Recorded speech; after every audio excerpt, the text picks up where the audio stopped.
On behalf of MyOutDesk, welcome to our broadcast today.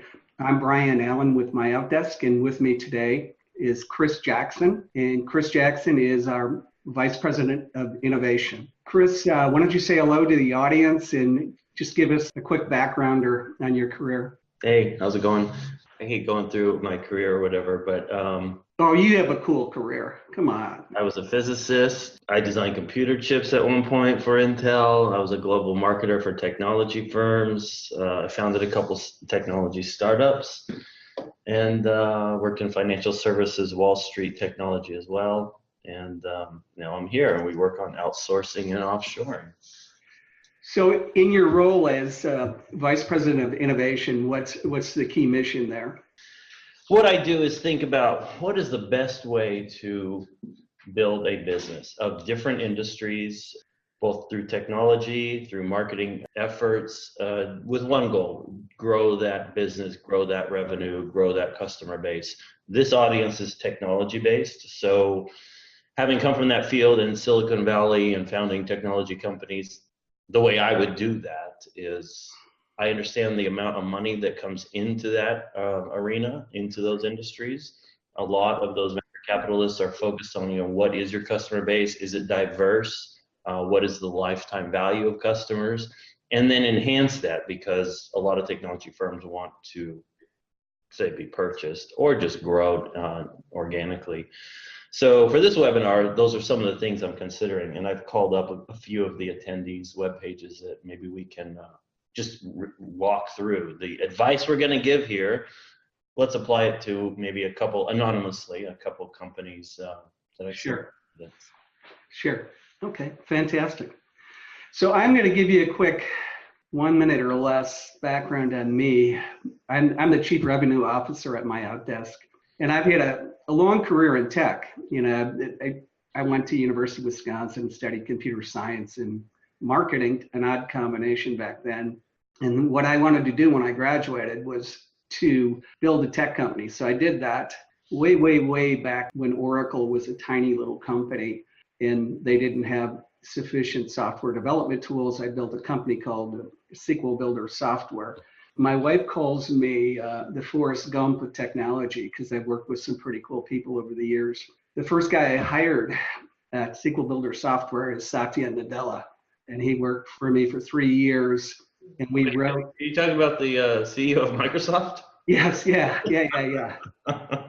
So he and I built. I didn't know that, Brian. I did not know that. Yeah, well, we were good friends. We were joined at the hip because we wrote the software together way back when. And then he transitioned out to California and then took his rapid rise at Microsoft. But I worked with during that same period, and it was funny because Satya would join me at Oracle because we would work with Oracle because they at their conferences and such.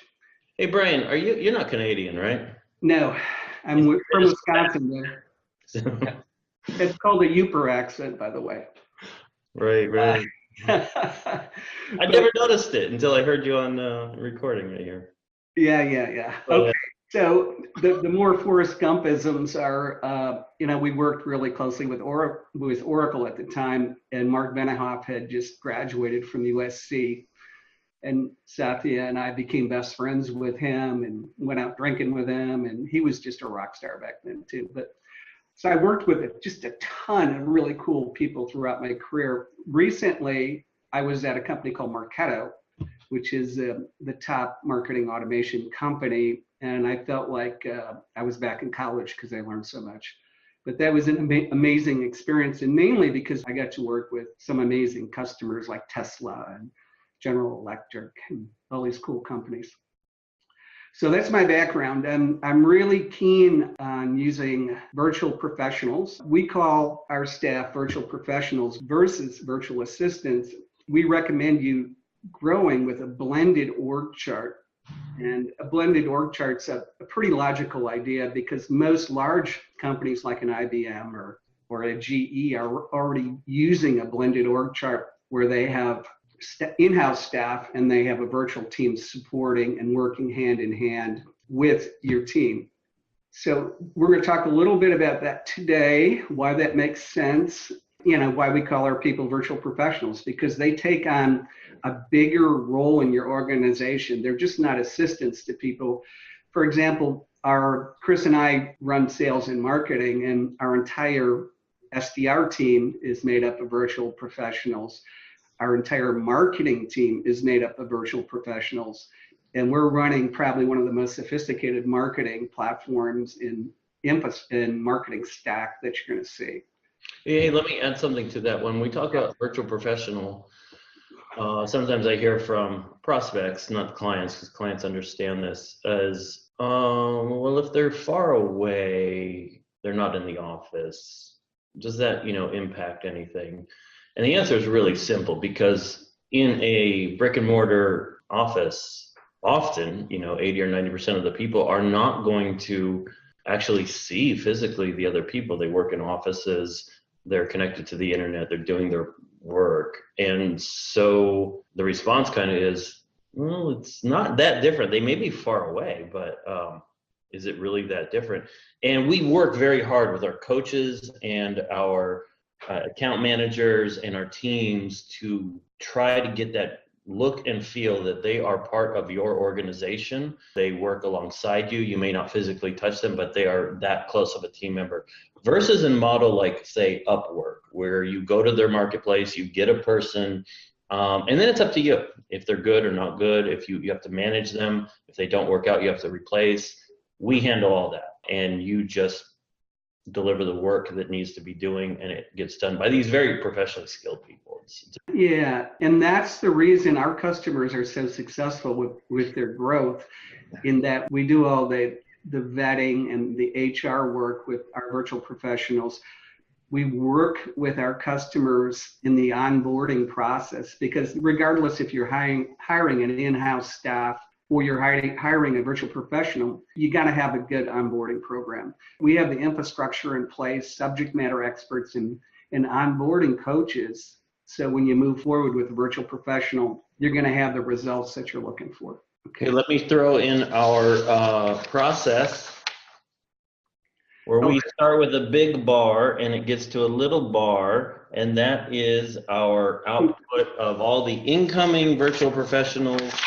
Are a lot, and our outgoing place people are small because of all this background checking that goes on behind the scenes. Education, criminal, employee, everything, and only 2% make it through that funnel to actually be placed. And so that workload right there, that's one of the key things we do when Brian talks about onboarding. That's a lot of detailed processing. Yeah, the quality of the individuals that you work with is extremely high. Mm-hmm.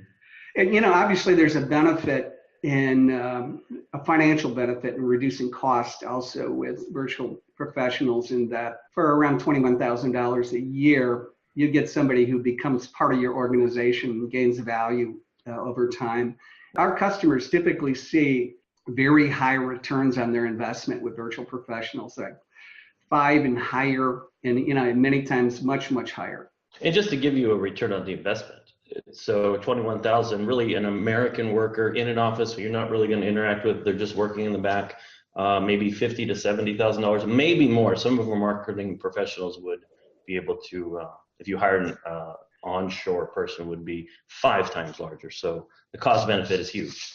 I do want to go back to my very advanced high technology of the big bar and the little bar. Now, why? I'm an expert in technology, as is Brian, as you heard earlier. Why would you run a webinar with a slide? The reason is simple. I am very big on tools that work. If the tool does not make the job better, then why would you use it? And a lot of people get enamored with technology and they think, well, if it's technology, it's better. No, it's not, because often it will make a team go slower. It's complicated. You got to train people. All those things add cost. The thing that bothers me about the Zoom webinar is that if we present the actual slides, it wipes us out. It pushes us to the corners of the screen. And we're trying to build a connection here. It's one of the key things we deliver when someone hires us, is that it's not just the worker who's going to do some work product, but it's a relationship. And building that relationship starts here. If you came to the webinar to watch it, you're looking at us and you're understanding. If we put slides up, it's totally blown away. And plus me, I'd be bored. I'd just turn it off. Why would I want to watch slides? I can read those anytime. So I use the tool that works, which is to hold the advanced slide to the camera, and it achieves my goal, which is build the camaraderie as best I can through the pictures and not a bunch of slides which are going to bore me personally. All right, that's my pitch. I feel naked without slides. Really, Brian? No, not really. That was a I joke. was gonna say, my impression of Brian is very, warm and exciting and dynamic, and I can't imagine you being. Okay. We're going to be we're going to be the dynamic duo of growth hacks for virtual professionals today. And that's our topic: is how can you rapidly grow your business with virtual professionals? So, what we'll try to do, we've defined 10 of these hacks, and we're going to try to get through all 10. We may not make it through the whole 10, but I think you'll get a good feeling and flavor for how you might use a virtual professional in your organization. And by the way, these 10 hacks are going to be coming out in an ebook probably by the end of the week, and we'll send you a copy of that. And there's a couple tools that we talk about today that we'll send you links for, that you may want to download and utilize in your organization. Let me just add to that. If in the audience, so we do consulting. That's what we're trying to do, to have you come in, sit through a free session where we consult, listen to your business, and describe where we think we can add value, where our virtual professional can fit in your organization, how your sales works, how your product works, and all that stuff. And our number one hack for virtual professionals is really to optimize your lead response in your chat, on your web inquiries, and on your phone. One of the most amazing studies that I've seen, there's been a number of studies on lead response times. Probably the most powerful one was done a while back at MIT and Kellogg University. And it has to do with contact rates significantly drop off after 5 minutes. So if you don't call a contact or engage with a contact in your chat, your inbound lead inquiry form, or your phone, going from 5 minutes to 30 minutes, you have a 100x decrease in contact rate. That's 100 times. So you spend a lot of money on your demand generation, and by not responding in 5 minutes or less, you're losing a huge portion of that. The qualification rate going from 5 minutes to 30 minutes also, it decreases 21%. So having virtual professionals at MyOutDesk, we call them SDRs, and we've got really super extensive metrics set up for them. We've got our chat window, we've got inbound inquiries. We also have short codes, SMS codes that people will reply to. And we also have, because we've got a pretty sophisticated marketing system, we have scoring, which has to do with the customer's behavior on the website or with our web properties. So if the threshold reaches a certain point, our SDR team responds immediately, point in time. And that is so important. If you read the study, and we'll give you the link to the study, you will immediately want to benchmark your performance as it relates to response times, because it is like eye-opening. It's just incredible. And we talked about a couple of examples before, Brian. I've seen companies who have really advanced, or they pay for the lead generation through some system.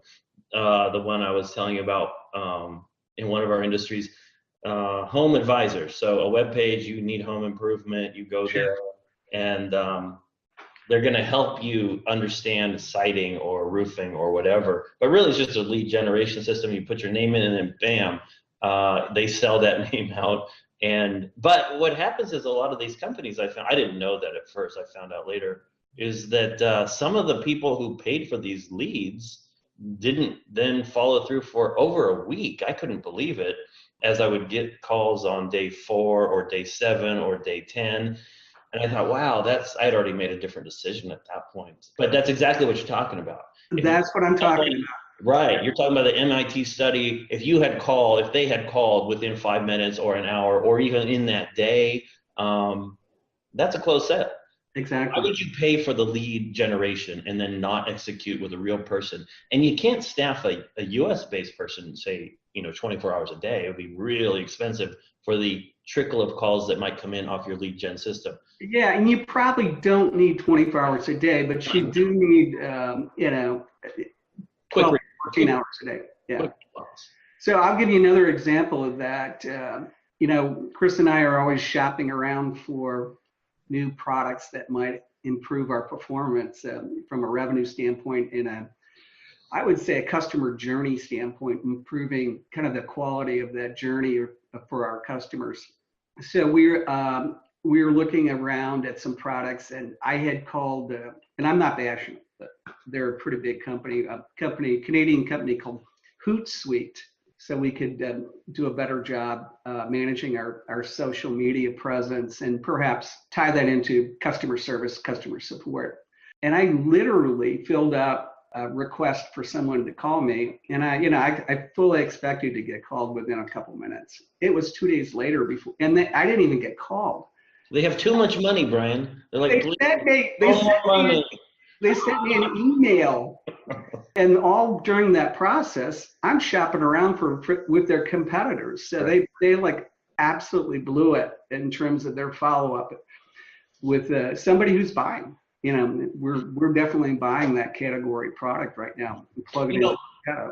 One thing, because we were trying to focus this webinar on technology services, and I know from experience, people who invent really cool tools in technology, software, and so forth, sometimes don't gravitate and execute really expertly on the lead generation funnel because it's weird. I've been an engineer in deep engineering, and I get that mentality. The mentality may be, if I build a really cool thing, people will just come, and sometimes they do. But mostly you do have to shake up the market and inform people of what you're doing. That's all the lead generation, and that's all going to move them down the funnel with someone calling them, trying to set appointments, trying to get the product in their hands. Really successful technology companies who blow out the top, that's really what they're doing. Their sales and marketing is doing that to bring people to that product. I guess our recommendation here would be for the audience to really benchmark their responses on the various platforms, if it's in chat or their 800 number or their web inquiry form or wherever it is. Because I think you'll be very, very surprised. The other thing that is part of the study is your probability of making contact at all. You typically aren't going to make contact on the first call. And as part of the study, you'll also see in the ebook that we're publishing on these 12 hacks, if you make 6 tries to contact the individual, you'll likely have a 90% probability that you will make contact with them. So once again, if you're investing in your demand generation and you're not responding properly and you're not doing multiple outbound calls, 6 or more to the pipeline, you're wasting money. You're just wasting money. Right. And a virtual professional, an ISA or an SDR, whatever you want to call them, can do that on your behalf. Do you think your sales, I would benchmark your sales reps, because if you have a Salesforce or if you have another CRM, you can see what their follow-up is. And trust me, I've been running sales organizations for 30 years. It's typically pretty weak because oftentimes they're busy on doing other things, and they're not going to make 6 calls out to try to set an appointment or try to connect with the prospect. So that's the second aspect of how an ISA can help you be much more responsive and get. You said that term twice, ISA and SDR. What are those? Inside sales associate or sales development rep. Yeah, typically in the Silicon Valley, everybody refers to them as SDRs. In other places, it's inside sales. It's somebody who is very good, has prior experience at outbound calling. Our staff is from the Philippines, and they are the most gracious, warmest people you would ever meet. They speak English very well. But these guys. Can I tell my funny story? I got a funny story about that. Okay, let's hear the funny All story. right. So now this is not the Philippines, it's a different Asian country, but the mentality and the personality and the deference levels were very similar. I used to work in Japan. I used to work with all the technology companies there, like Sony, EC, and Mitsubishi, and so forth. And they would treat us real nice. We were coming from as a most honored supplier of computer chips. And I went to dinner once at a very fancy shabu shabu restaurant, which is where you there's a big cauldron of water and you stir the food into the water and cook it at the table. It's tons of fun, but it was real fancy. And the meal was 27 courses or something crazy like that. So they would bring out over and over little tiny dishes like this with a tiny little morsel, and you would enjoy it, and then they would bring the next one, so forth. But course number 7 was something I didn't like. It just, the flavor wasn't right. And I only ate half of the little tiny morsel, and I left it. And the waiter came over and said, "What can we get you? What can we get you?" And I didn't understand. I'm like, oh, course 9 had already appeared. And I'm like, oh, nothing. It's okay. I'm fine. Then the chef came out. It says, "Oh, what can we get you? What can we get you?" And then my Japanese translator, my colleagues, he started in, "What can they get you?" And I go, "Oh, nothing. I'm fine." And so they eventually gave up, and they all went away. We leave the restaurant, and my Japanese colleague says, "Why didn't you accept that food? Why didn't you tell them what they could get you?" I'm like, "Well, I was fine." He's like, "No, you are refusing to let them save face. You did not enjoy the food. It's so rude."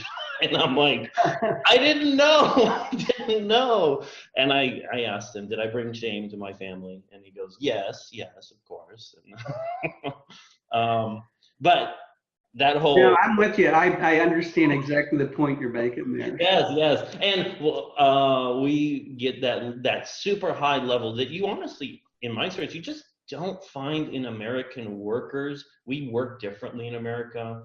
We're going to be more brusque, direct, pushy. Our employees is just amazing. The service level, you would think you're at a 5-star hotel. You really would. That's the level of service that our employees deliver. I see it all the time. Fantastic.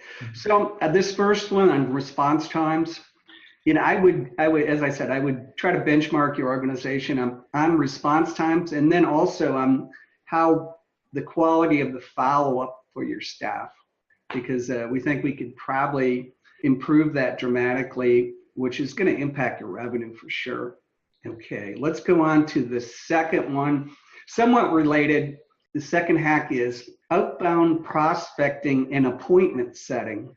So what we mean by that, if you're using an SDR or an ISA, they can, on your behalf, call out with a script and potentially qualify customers and set appointments for your sales team.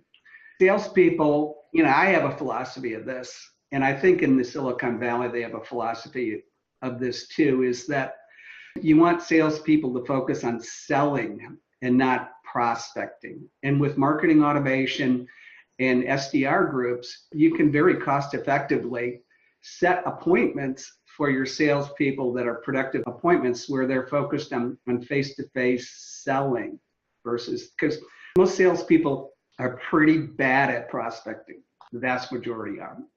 So we can help you build that pipeline with SDRs, and we typically wrap technology around our SDRs, power dialers, and marketplace data.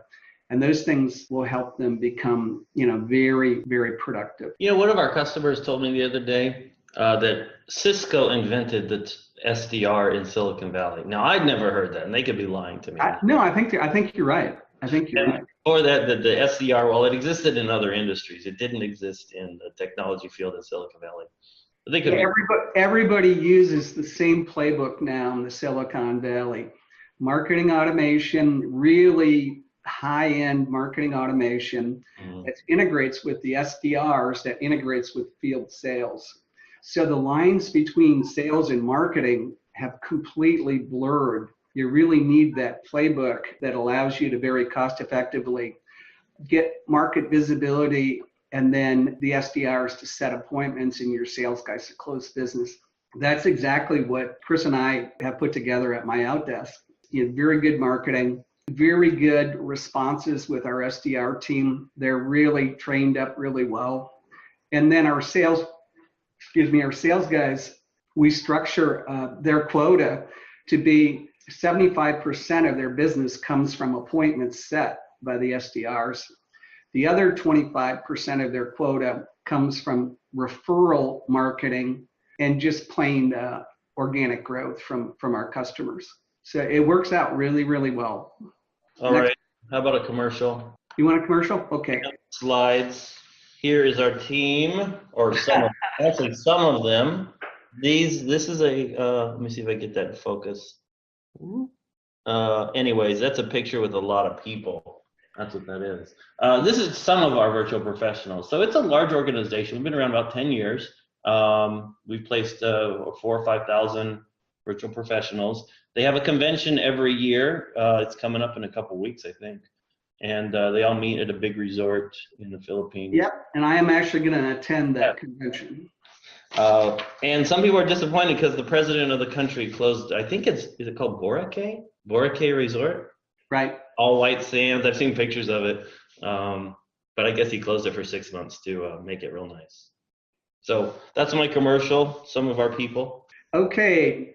The third one is somewhat related to the first two, and it really revolves around ISAs or SDRs doing prospecting. I shouldn't say prospecting, nurturing campaigns. So you have an existing pipeline. Maybe you have a part of your pipeline has gone cold. You want marketing campaigns to target those people and nurture them, but you also want some outbound calling. And perhaps you're using lead scoring, and on your website, you've got some tracking code on your website that checks how many times somebody goes to the pricing page for your products. So if you do that, you can have your prospects monitor that and then proactively begin to call out to those people who have been engaged on your website or have responded to your email campaigns or your SMS campaigns. Let me add to that. This sometimes explains it to people really quickly. So here I have an iPhone, and it's a platform. Right? I can load software onto it if whatever I want, that whatever I like. If I were using it for business, I would load apps that worked on my business, and accounting software and ordering, maybe an invoicing, and maybe some sort of tool that's unique to my industry, whatever that may be. That's what we focus on. But our platform is not this. Our platform is our person. The person sits in your workplace, and we put technology around them depending on what the job needs to be done. And again, remember what I said at the beginning, technology for the sake of technology, no.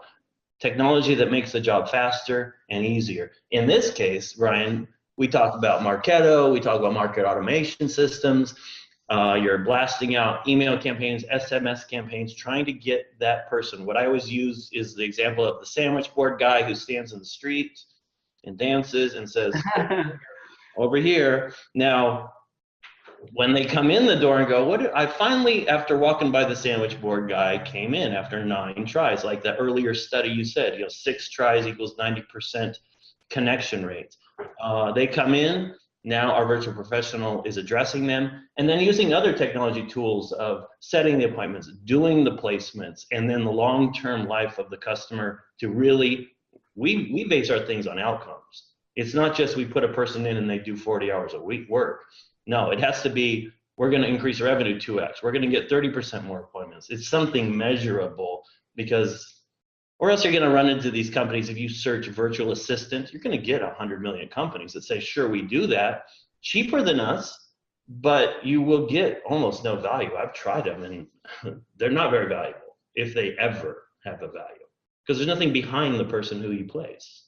Anyway. That's my pitch.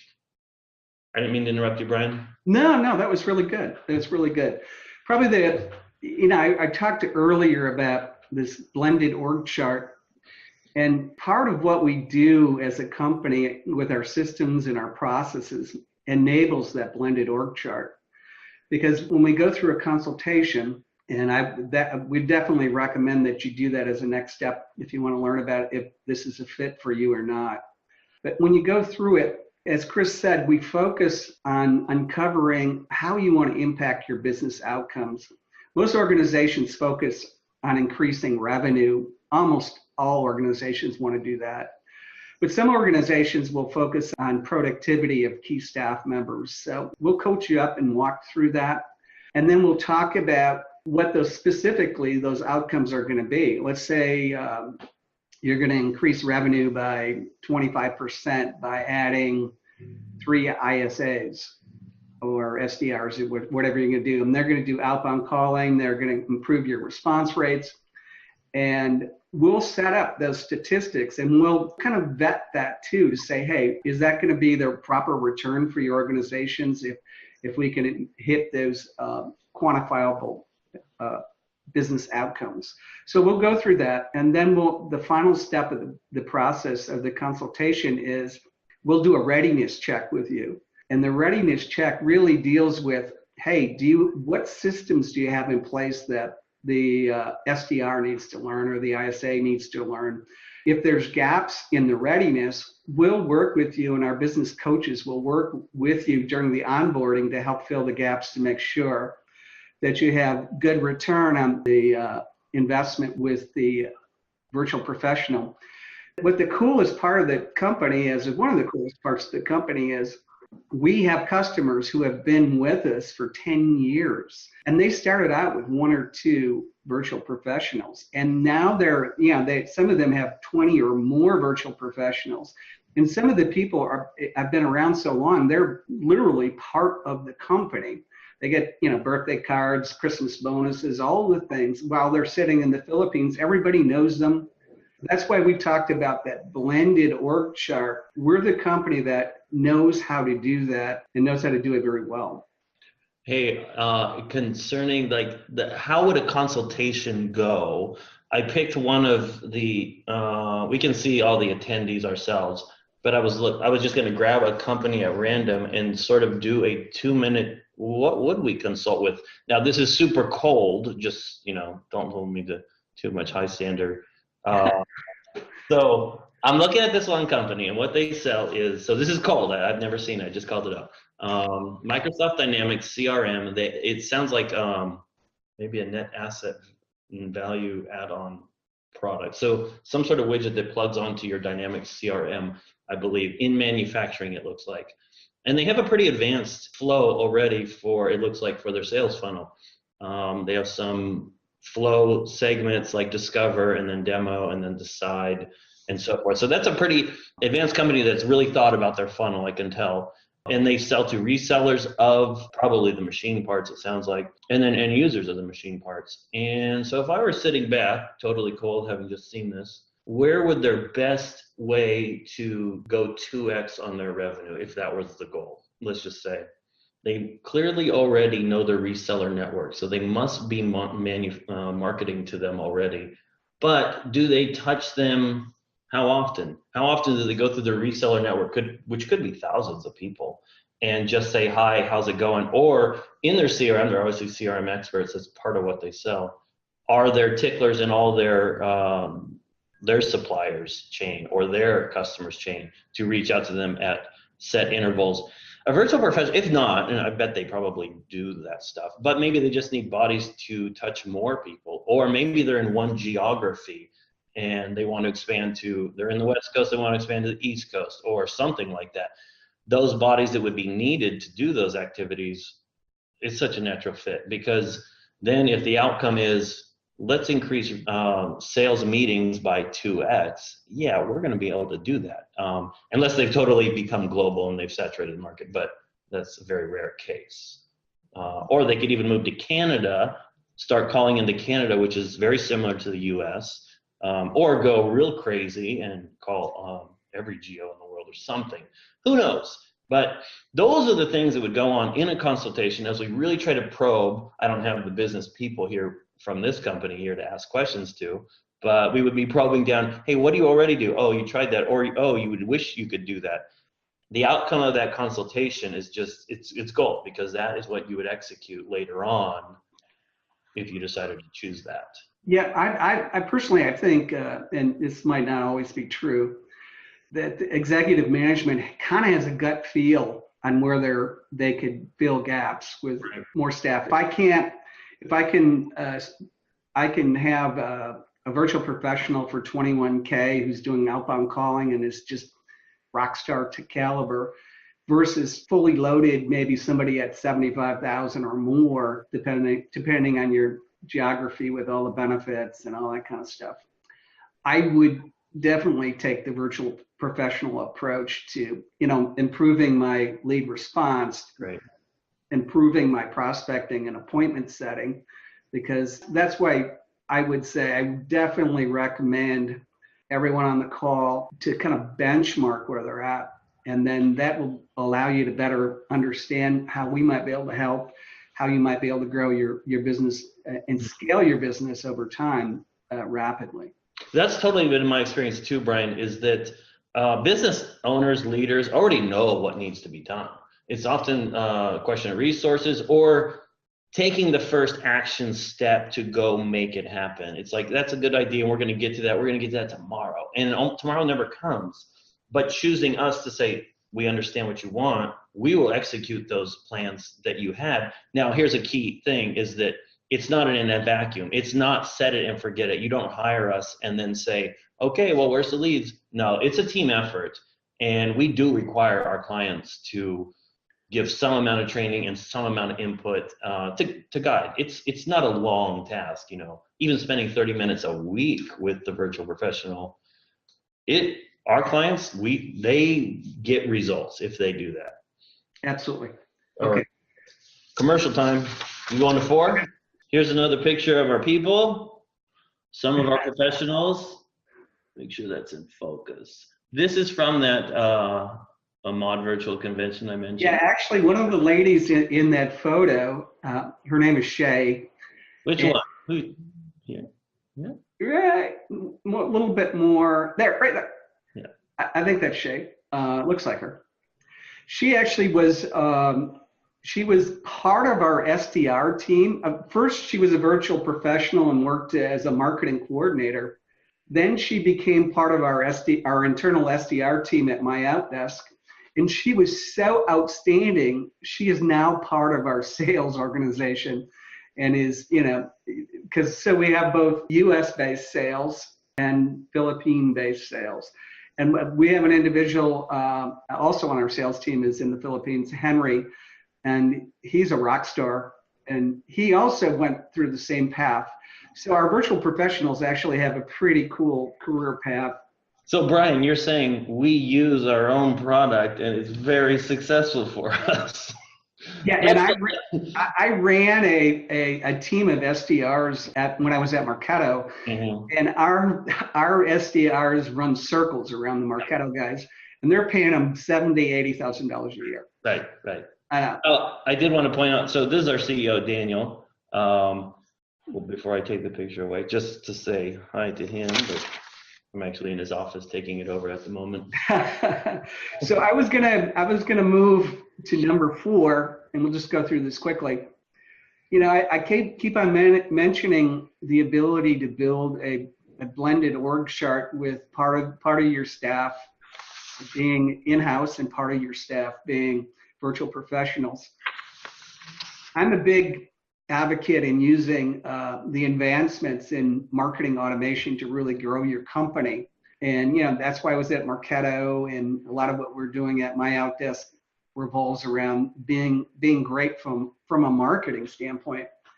The only trouble with that is it's really, really hard, especially if you're a smaller company. Marketing automation is pretty complex. Hiring people who are familiar with the best practices in marketing automation is really tough too. So an approach that we think is a valid one, and we actually did this to a certain extent at MyOutDesk, is we hired an outside consultant who was affordable to help us get our business development engine defined. And inside of a Marketo or most marketing automation companies, that's building lead scoring, building nurturing streams, building interesting moments and integrating that all together. Once you're able to do that, you really become your marketing efforts, and this is typical playbook for tech companies. Your marketing efforts revolve around your content marketing and social media. And our virtual professionals, our marketing coordinators, can run that engine for you on your behalf with some light coaching from them. Chris and I operate that way today. We provide abstracts for content, and then our marketing virtual professionals will create that content, load it into the Marketo nurturing streams, and they run the whole thing. So when we mentioned the aspect of blended org chart, raising the bar in marketing is really a good place. You can have tremendous value as it pertains to growth. Leverage marketing automation, and then have virtual professionals run this engine on your behalf. So what are your thoughts on that, Chris? Oh boy, yes, I agree. I know how much money I've spent in prior. I'm trying to think of something witty to say, Brian. You got me. I was looking at some of the other attendees, but I'll go back to my pitch that I gave earlier on, where if you're talking about a blended model with a marketing team, which is basically how we do business here, right? Every morning we meet for 15 minutes with our team overseas experts, all of them, and break and then execute and then come back, 15 minutes every morning. It's super productive. And if they got questions, another one of the technology tools, we're using Zoom now, so everything here is video conferenced. So it does give the look and feel that someone is right next to you. It is different than a telephone. And before I came here, I used a little video conferencing. It's okay. But once I came here and saw its richness, I thought, holy cow, everyone should use this. It's on the phone. If you're in the field and you want to talk to a marketing person, you can have their face on the phone. And then in addition, these are not rocket science tools. Then the Zoom video conferencing has an instant messenger built into it. We have whole teams set up, marketing, sales, operations, sub teams are doing some project, and you're monitoring those instant message feeds, and work is coming in and out, in and out. It's really quick and efficient. And email's okay, but it's a little bit more burdensome than seeing the instant messages. If the point is blended teams, I mean, those are just a handful of tools that really draw that person in. Actually, even right now, me and Brian are not in the same building. Usually we are, but we're having a good old chat as if we were sitting next to each other. Okay, Chris. So one of the other things that we believe in, and it's very labor intensive and typically doesn't get done in a smaller organization, is expanding your brand presence and referral marketing with social media. So the other aspect with virtual professionals, they can help you expand that reach on social media, create content, create posts, create blog posts, and really start to do a formal referral marketing program. We've had so many of our customers have small teams of virtual professionals, and that's just what they do. Which is the sticky note. Extra. Yeah, that's anybody that is in the audience or signed up for the webinar will send you something called the Sticky Challenge. And essentially that is something that you can execute in your organization with your team. And what you do is you walk around for a couple of weeks with the Post-it notes and you write down where you're spending your time. And in the kit that we're going to give you, there's quadrants that are revenue productive activities, non-revenue productive activities. And you take those notes and you put them in the quadrants. But what that helps you do is internalize how to maximize your time and how you might be able to use virtual professionals to offload work to them and get back some of the key time you need to focus on revenue productive activities or whatever productive activities you're going to be working on. So we'll send that to you, but it's a way for you also to benchmark, what your key staff members are doing and how you can improve their productivity. Yeah, the goal is you will end up with several non-revenue generating activities that you do daily, and well, that's what we do. And then you can use your time to. Or maybe it's maybe it's the head of sales, or maybe it's the head of engineering, or it can be anybody, and that's going to depend on where there's bottlenecks in your organization, and what the business outcomes are going to be in terms of productivity or revenue or quality or customer experience, all those types of things, cost reductions. Things. I hear what you're saying. Okay. We've seen customers who do that and then realize, oh wait, I actually don't need anyone to do that. I don't know why we did that. I've seen that happen. Well, I don't know. I think most people really like that exercise. So They do. It's really give it a try. It's pretty eye-opening sometimes when you see how much time you waste on trivial things. Daniel gave us that example the other day. He's the CEO. Someone who he, said, I want to try it, and they kind of hemmed and hawed. They did it. They did it for 2 weeks and were so fired up. They started having all these thoughts on how they could change their business. 4 weeks went by of doing this activity. She re-engineered the way her company was laid out in general. And this was like a multi-million-dollar company. It wasn't just some, flash. Yeah, that's what people typically do. They re-engineer their org chart with that blended approach, and they have a tremendous growth as a result. Okay. Well, we talked about tech enable your professionals several times. Yeah. One thing that we recommend is tech enable virtual professionals. As long as the technology is more efficient and not less efficient. Probably the most unique thing about MyOutDesk's approach is and Chris, you mentioned this earlier, is we focus on business outcome statements. And in a consultation, the work product of the consultation is the business outcome statements. So I guess that's our commercial today. Is we would recommend that anyone in the audience who sees value or potential value sign up for a business growth strategy session, and it's free, and you can sign up if you text the word MODVP, MODVP, to 555-888. And it's a little note from our friend Elvin in the chat box. You should be able to see that, but it's MODVP 555-888. One of our SDRs will, if you do that, they're manning our short code, and they'll give you a call and check on your schedule and get you set up for a consultation. So, Mr. Jackson. Yes. What are your closing words of wisdom? Okay, I'll give my closing pitch, which I always like to do. You heard a little bit about me. I'm Brian. We could probably go work wherever we wanted, God willing. But I work here, at least this is for me, because of the underlying mission that the company has. And that is not just to earn $1 and run a business, but it is not only to help the clients realize their goals and dreams and revenue goals and so on, but also most of our employees coming from the Philippines. And so we have a few charities. I got that here. And this is, it's like an orphanage that we help fund. And I am very proud of that. I think everyone in the company is. There is a bigger mission that I consider when I work here. That